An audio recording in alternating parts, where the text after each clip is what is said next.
I'm Mabel Jong. You're watching continuing coverage of the World Healthcare Congress 2017 here from Washington, D.C. And in our studio right now, we have Dr. Sunita Mishra, who is Medical Director of Innovation at Providence Health and Services. Dr. Mishra, great to see you. Thank you. Thank you for your time. Thank you. You'll be speaking on a panel later today. What are some of the key messages, takeaways that you want to leave with attendees? Yeah, so I'm going to be speaking on a panel about consumer innovation in healthcare, and it's an area that I'm really passionate about. I've been in the world of innovation for the past 2 years now, and what has struck me is that even as a primary care physician, where I felt like I was the ultimate navigator for patients, even then we weren't doing it in a very patient-centric fashion. And so I want to talk a little bit about why it's important to start focusing on consumer-focused design as we build new ways to deliver care to patients. Okay, what specifically in that area are you working on? The biggest area that I'm working on is in the area of access.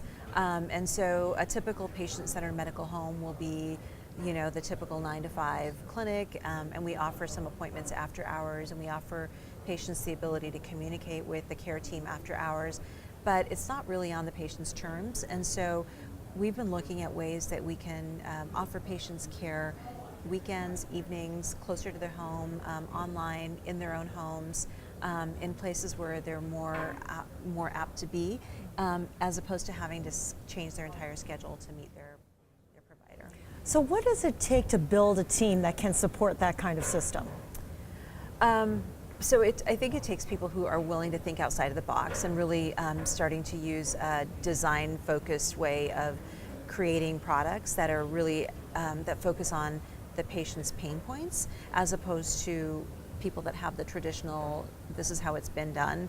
And so that's, we have a team of folks that are really thinking about how we can disrupt our own delivery model by thinking about care in this way. Okay, can you tell me what it looks like at Providence? Yeah, I can. So we designed a product of services called Express Care, and it offers patients the ability to choose how they want to get care 7 days a week, 12 hours a day, and you can either seek care in one of our retail clinics that are in strip malls next to the Starbucks, or some of them are embedded within Walgreens clinics, Walgreens stores. We also have an app that allows you to do a video visit online from your mobile device. And then we also have an Uber-like app that allows patients to summon care to their home.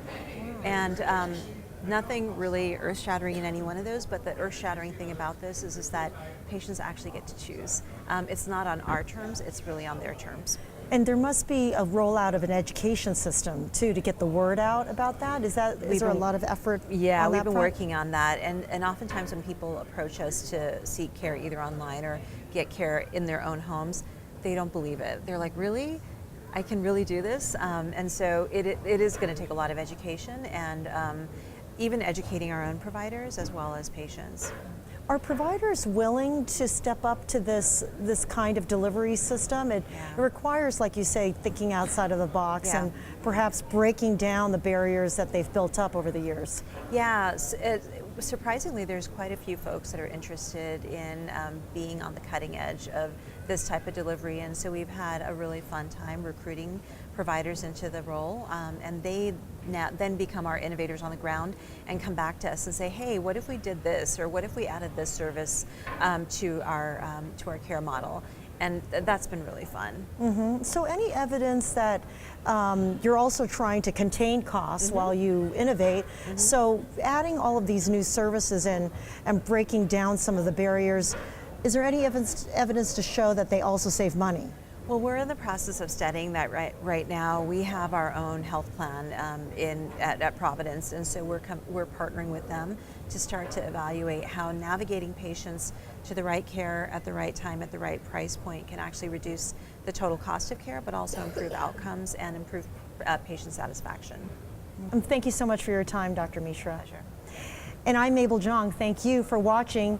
Continue to watch continuing coverage of World Healthcare Congress 2017.